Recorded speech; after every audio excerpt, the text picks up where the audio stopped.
கமகமக்கிற தக்காளி ரசம் பண்ணலாம் இன்றைக்கி. இப்போ தக்காளி சீசனில் இந்த மாதிரி ரசம் செஞ்சு சாப்பிட்டீங்கன்னா ரசம் ஃபேன் ஆயிடுவீங்க நீங்கள். அதுக்கு வந்து இந்த மாதிரி நல்ல பழுத்த தக்காளி 1/4 கிலோ எடுத்துக்கு இது இந்த மாதிரி கட் பண்ணி க்ளீன் பண்ணி வச்சுக்கோங்க.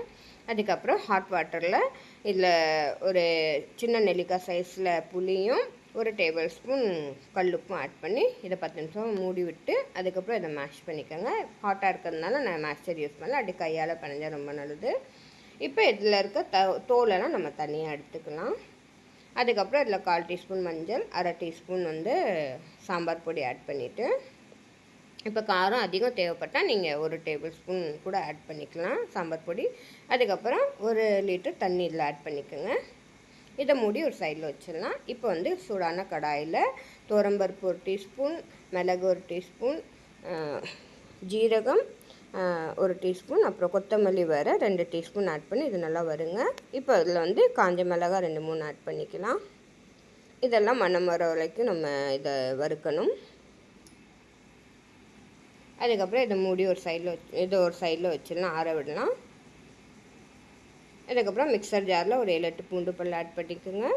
அதுக்கப்புறம் இப்போ வறுத்து வச்ச மசாலா இதில் ஆட் பண்ணி நம்ம இதை அரைச்சி இந்த மாதிரி க்ரஷ் பண்ணி எடுக்கணும். பொடி பண்ணக்கூடாது, ரொம்ப க்ரஷ் பண்ணி எடுத்துக்கலாம் இந்த மாதிரி.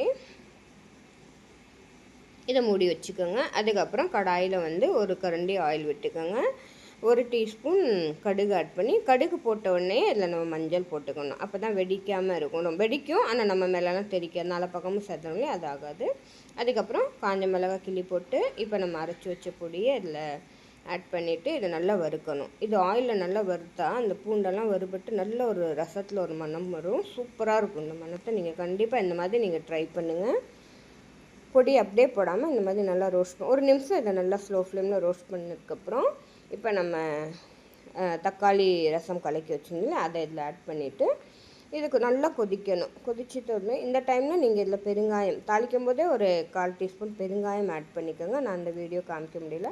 அதுக்கப்புறம் இது நல்லா கொதிச்சதுக்கப்புறம் கொத்தமல்லியும் கருவேப்பிலையும் தூவி இதை இறக்கி சூடான சாதத்தில் போட்டு சாப்பிட்டா சூப்பராக இருக்கும்.